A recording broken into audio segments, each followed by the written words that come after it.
Welcome to the YouTube channel Gramin Bharat. Abhishek Kumar. आज के इस मैथमेटिक्स लेक्चर में हम लोग पोलिनोमियल चैप्टर को देखने का प्रयास करेंगे। लेकिन इस चैप्टर को डिस्कस करने से पहले मैं आपको इस चैप्टर के ओवरव्यू के बारे में बता देता हूँ कि क्या एक्चुअली में इस चैप्टर में क्या पढ़ना है और क्या सिलेबस है आपके क्लास के अनुसार। चलिए ये 9-10 के रिलेटेड मैं आपको बता रहा हूँ। जैसे फर्स्ट पर मैंने यहाँ लिख के रखा है व्हाट टू रीड, क्या पढ़ना है। तो इस चैप्टर में सबसे पहले हमको ये पता होना चाहिए कि इस चैप्टर में हमें पढ़ना क्या क्या है। उसके बाद एक एक सेक्शन को हम लोग डिटेल एनालिसिस करके आगे बढ़ते जाएंगे। और at the end of this lecture या पूरा सीरीज के बाद आप रियलाइज़ करेंगे कि आपके जो पोलिनोमियल चैप्टर का डर आपके मन में जो बैठा वो आसानी से समाप्त हो जाएगा और आप बड़े से बड़े क्वेश्चन को और छोटे से छोटे क्वेश्चन को उतने ही इंटेंशन के साथ सॉल्व कर पाएंगे जितने कि आप एक मुश्किल सवाल को बनाने में देते हैं। तो सबसे पहले हम पोलिनोमियल के बारे में थोड़ा सा चर्चा करेंगे कि पोलिनोमियल एक्चुअली होता क्या है। पोली मतलब होता मेनी, MANY, मेनी बहुत। नोमियल का मतलब होता है टर्म, वैसा एक्सप्रेशन जिसमें बहुत सारा टर्म हो। पोली मतलब मेनी और नोमियल मतलब होता है टर्म्स। वैसा एक्सप्रेशन जिसमें बहुत सारा टर्म हो उसको कहते हैं पोलिनोमियल। एक्चुअली एक अलजेब्रा का ये चैप्टर है, अलजेब्रा का एक चैप्टर है जो कि आपके 9-10 के सिलेबस के अनुसार, और कोई भी कैंडिडेट जो इसको पढ़ना चाहते हैं और सही से स्टडी करना चाहते हैं वो इस को फॉलो कर सकते हैं। ओवरव्यू चैप्टर का हम देख लेते हैं क्या क्या पढ़ना है। पहला पार्ट में हम लोग इंट्रोडक्शन के बारे में पढ़ेंगे कि इंट्रोडक्शन में हम लोग पढ़ेंगे डेफिनेशन, फिर हम लोग पढ़ेंगे स्टैंडर्ड फॉर्म, फिर उसके विषय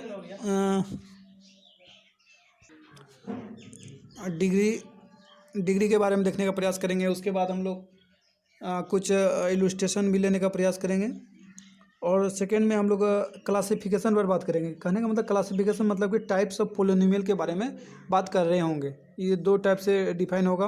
पहला मोनोमियल, बाइनोमियल, ट्राइनोमियल, फिर यहाँ लीनियर, क्वाड्रेटिक, क्यूबिक।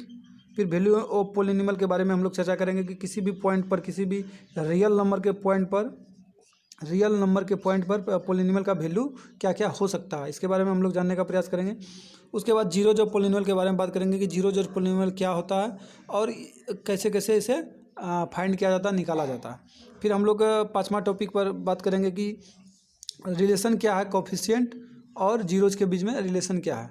फिर बाद में हम लोग छठा सेक्शन में देखने का प्रयास करेंगे remainder theorem and factor theorem. इन दोनों को डिटेल से एनालिसिस करने के बाद हम लोग अलजेब्रिक आइडेंटिटी और फैक्टराइजेशन को देखने का प्रयास करेंगे। इस अलजेब्रिक आइडेंटिटी एंड फैक्टराइजेशन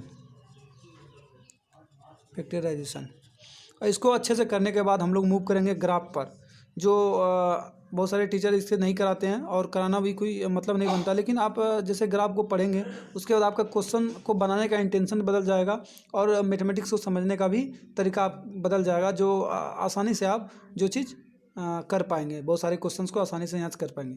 फिर मैं मिसलेनियस सेक्शन में वो चीज़ डील करूँगा जो आपके आउट ऑफ सिलेबस होगा और ओलंपियाड और NTSC वगैरह जो कंपटीशन होता है इस लेवल पर, आपके क्लास के लेवल पर, उस पर हेल्प होगा। इसके बारे में मिसलेनियस सेक्शन को हम चर्चा करेंगे। ये वही बच्चे देख सकते हैं जिसके बेसिक बहुत अच्छे हैं या जो इन सारे टॉपिकों को पहले कमांड कर चुके हैं। जो मैंने बिफोर ये 8 टॉपिक बताए हैं, 8 टॉपिक को आप 1 बाय देखेंगे और उसके बाद इस टॉपिक पर मूव करेंगे तो ये आपको अच्छे से समझ में आएगा। तो ये जो मेरा पढ़ाने का ये तरीका होगा पोलिनोमियल, चूँकि ये इस चैप्टर का वेटेज क्लास 9th में भी है और 10th में ही है। लेकिन हम लोग क्या करेंगे 9-10 को कंपैरिजन के रूप में हम लोग पढ़ने का प्रयास करेंगे कि कुछ चीज़ 9th में दी हुई है, कुछ चीज़ 10th में दी हुई है। लेकिन हम लोग ऐसा पढ़ेंगे कि 9-10 को साथ में लेते पढ़ेंगे कि एक बार हम इस चैप्टर को ओवरव्यू पढ़ ले तो 9-10 का कोई भी क्वेश्चन हो हम आसानी से उसे डील कर पाए और उसका मुँह तोड़ जवाब दे पाए।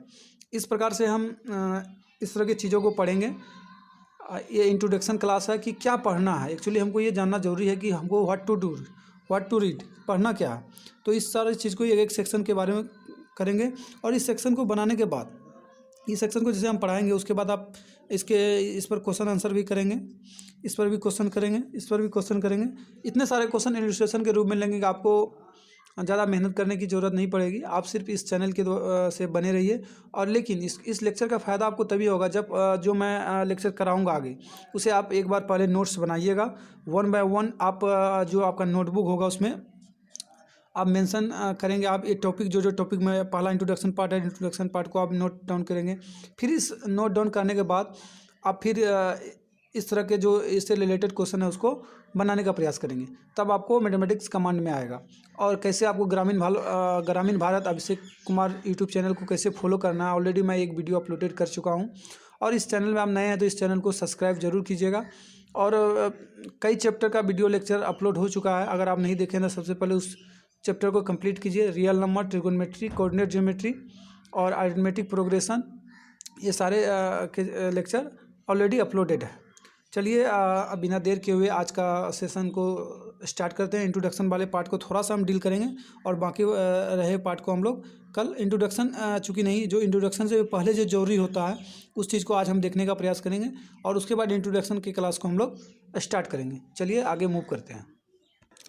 जैसा कि आप यहाँ पर बोर्ड पे लिखे हुए शब्द को समझने का प्रयास करेंगे, उसके बाद हम इंट्रोडक्शन क्लास चालू करेंगे। जैसे कि आप पोलिनोमियल देख रहे हैं, उसमें वेरिएबल का क्या बात होता है। अलजेब्रिक एक्सप्रेशन में या अलजेब्रा में, पूरे मैथमेटिक्स के अलजेब्रा में वेरिएबल किसे कहते हैं? whose value is not fixed। जिस चीज़ का वैल्यू फिक्स नहीं होता उसे हम लोग क्या कहते हैं? वेरिएबल। तो बहुत सारे मैथमेटिशियन या बहुत सारे टीचर इसे बोलते हैं कि X Y Z A B C को हम लोग वेरिएबल कहते हैं। That is one of the wrong things. Variable वो चीज़ हुआ जिसका वैल्यू, दुनिया में कोई भी चीज़ जिसका वैल्यू फिक्स नहीं है। जैसे बढ़ता हुआ age, increasing age, the height of trees, the expansion of universe. Universe का जो एक्सपेंशन है वो फिक्स नहीं है, वो डे बाय डे बढ़ते रहता। उन सारी चीज़ को हम लोग क्या कहते हैं? वेरिएबल कहते हैं। जो चीज़ हमेशा बदलते रहता है, जिसका वैल्यू फिक्स नहीं रहता, इसे रिप्रेजेंट किया जाता है। रिप्रेजेंट या डोनेटेड बाय इसे हम कह सकते हैं। रिप्रेजेंटेड बाय रिप्रेजेंट किया जाता है X comma Y comma Z A B C etcetera. इस बात को आप लोग ध्यान में रखेंगे। अगर आपसे कोई पूछेगा वेरिएबल क्या होता है, उसे बताएंगे जिसका वैल्यू फिक्स नहीं होता, जो इसका वैल्यू बदलते रहता है, समय के साथ, टाइम के साथ बदलते रहता है, लेकिन उसे रिप्रेजेंट किया जाता है X Y Z A B C से। उसी प्रकार एक अलग टर्म आती है कांस्टेंट। चीज़ों को आप अच्छे से समझते जाइए और नोटेड डाउन करते जाइए। आप जैसे ही कांस्टेंट को देख पा रहे हैं, कांस्टेंट क्या होता है? Whose value is fixed. आप अपने आसपास नज़र दौड़ाइए, वो कौन सा चीज़ है जिसका वैल्यू हमेशा फिक्स रहता है? Whose value is fix. तो आप बहुत सारी चीज़ पाएंगे। The surface of earth and the weight of this planet and ऐसे चीज़, बहुत सारे चीज़ होंगे। एंड आप नंबर को भी देखिए। तो इसका जो मैथमेटिक्स में हमको पढ़ना है, 1 2 3 4 5 एनीथिंग, एनी नंबर, कोई भी नंबर, NUMBR, एनी नंबर्स, उसको हम लोग कांस्टेंट के कैटेगरी में डिवाइड करते हैं। और वेरिएबल के कैटेगरी में क्या डिवाइड होता है वो ऑलरेडी मैं बता चुका हूँ। चलिए थर्ड पॉइंट पर चलते हैं, अलजेब्रिक एक्सप्रेशन। अलजेब्रिक एक्सप्रेशन क्या होता है my dear student? Algebraic expression an expression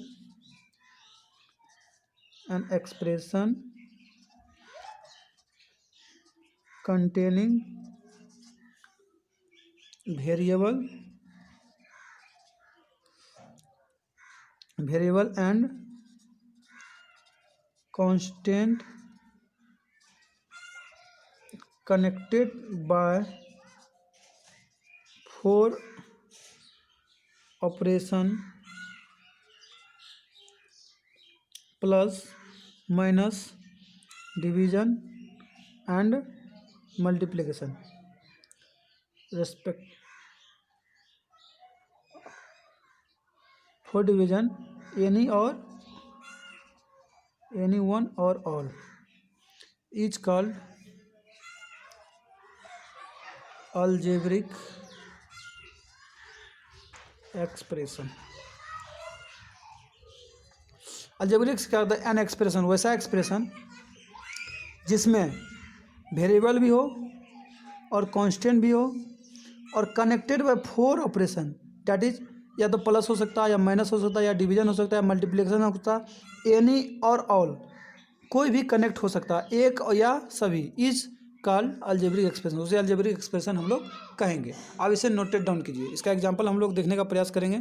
example क्या है, जैसे आप ये देख पा रहे हैं कि x + 4, यहाँ आप देख पा रहे हैं ये मेरा वेरिएबल है और ये मेरा कांस्टेंट टर्म है। इन दोनों को जैसे आप ऐड करोगे तो x + 4 आया, ये प्लस साइन के साथ कनेक्टेड है, तो अब ये क्या है, अलजेब्रिक एक्सप्रेशन है।